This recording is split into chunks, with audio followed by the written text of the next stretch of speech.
अब आखिर ऐसा क्या हो गया था कि गांव वाले उस बेचारे ब्राह्मण को ही गांव से निकाल देना चाहते थे? और कैसे श्री कृष्ण ने उनकी मदद की? आइए सुनते हैं कथा। बहुत समय पहले की बात है। एक गांव में एक ब्राह्मण रहता था जो अक्सर झूठ बोलता था। वह छोटी छोटी बातों में भी सच्चाई से बचता और दूसरों को भ्रम में डाल देता। अब गांव वाले उसकी इस आदत से परेशान थे।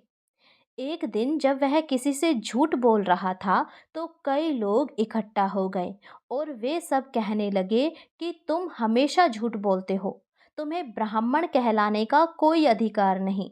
आखिर तुम्हारी उस पूजा पाठ का क्या लाभ अगर तुम्हें झूठ ही बोलना है? जाओ, अब से गांव वाले तुम्हारी बात पर भरोसा नहीं करेंगे।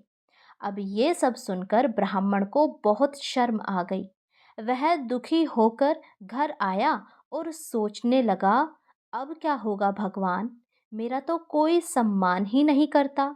क्या मैं ऐसे ही रहूंगा? उसी रात उसने भगवान श्री कृष्ण की मूर्ति के सामने दीप जलाया और प्रार्थना की कि हे द्वारिकाधीश, मुझे सच्चाई का रास्ता दिखाइए। मैं अब बदलना चाहता हूँ। जो मैं अपने मार्ग से भटक गया हूँ, मुझे सच्चाई के रास्ते पर चलाइए। कई दिनों तक उसने रोज श्री कृष्ण जी की पूजा की, वो भी सच्चे मन से। एक दिन उसे स्वप्न में भगवान श्री कृष्ण के दर्शन हुए और वे मुस्कुराते हुए बोले, ब्राह्मण देव, अब तुम्हारा मन साफ है। यह लो, यह सत्य का फल है। इसे तभी खाना जब तुमने पूरे दिन केवल सच ही बोला हो। अब सुबह जब ब्राह्मण की आंख खुली तो वह सचमुच देखता है कि उसके पलंग के पास एक चमकदार फल रखा हुआ है। वह उस फल को देखकर बहुत खुश हुआ और उसने झूठ बोलना छोड़ दिया। अब गांव के लोग जब उससे मिलने आए तो उन्होंने उनकी बातों में सच्चाई महसूस की। धीरे धीरे लोगों का फिर से मान सम्मान उसके प्रति बढ़ने लगा और शाम को उसने वह फल खा लिया।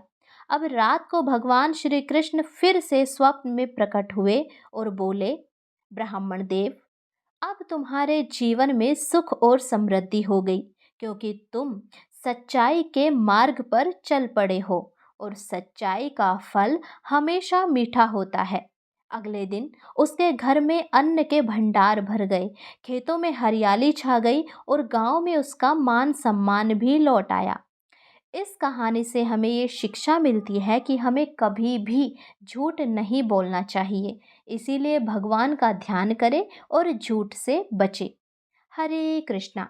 यदि आपको ये कथा अच्छी लगी हो तो हमारे चैनल को सब्सक्राइब और वीडियो को लाइक करें और ऐसे ही कथाएं सुनने के लिए हमारे चैनल पर दिए गए बेल आइकन को क्लिक करें, ताकि जब भी हम कथा डालें तो उसका नोटिफिकेशन आपको समय पर मिले और आप ये अद्भुत कथाएं सुन पाए। हरे कृष्णा।